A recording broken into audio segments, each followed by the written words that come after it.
Сәлем достар, қош келдіңіздер менің YouTube каналыма. Бүгін мен үй жағдайында өте дәмді, тез дайын болатын оладьин жасаймын. Ол үшін менің YouTube каналыма тіркеліп, лайк басып, комментарий жазуды ұмытпаңыздар.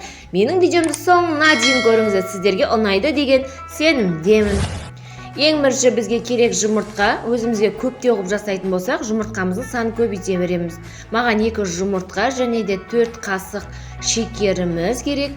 Барлығын осы екеуін жақсылап араластырып аламыз. Ең алдымен жақсылап араластырып аламыз. 2-3 минуттай араластырып аламыз.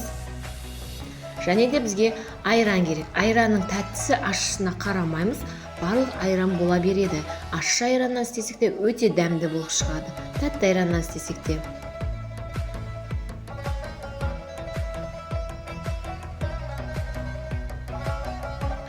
Айранымызды құйып аламыз. Оны да жақсылап араластырып аламыз. Және де ұнымызды барлығын бірге салмаймыз ұнымызды. Себебі көтерілмей қалады. Сол үшін ұнымызды 2-3 бөліп салып отырамыз.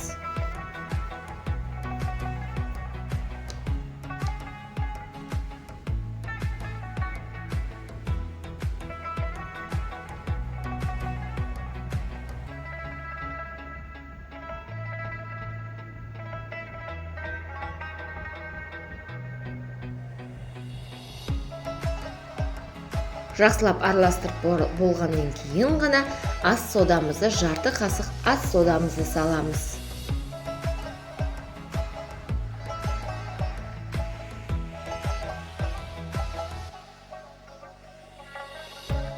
Ас содамызды жақсылап араластырып, оладьинімізді пісіре бастаймыз.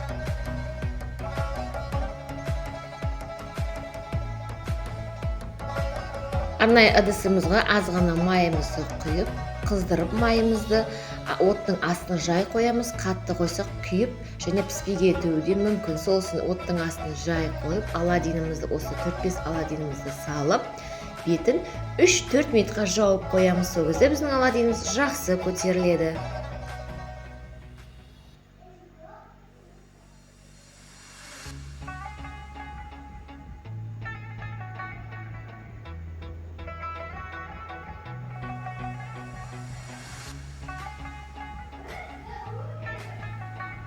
Осылай барлық жақсылап пісіріп аламыз. Өзімізге керекті бетіне сахарный пудра сепсек болады, әдемілік үшін. Үстін әдемі қылып сәндеу өз еркілеріңізде. Және де қонақтың алдына қойған кезде әдемі көрінеді. Қонақ келер кезде тез 7 минутта пісетін біздің оладьинім. Ол үшін менің YouTube каналыма тіркеліп, лайк басып, және де видеомды соңына дейін көріңіздер, сіздерге ұнайды деген сенімдемін. Шаймен ішекте өте жұмсақ, балдардың өте жақсы көретін оладьині.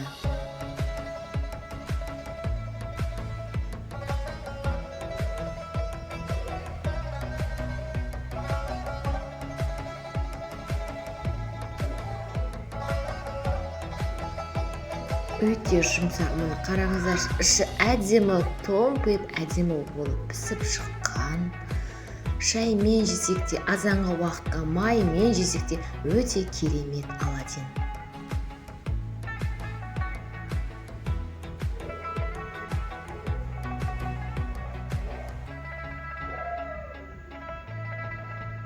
Сіздермен бірге болған мен Ләззат Сатова.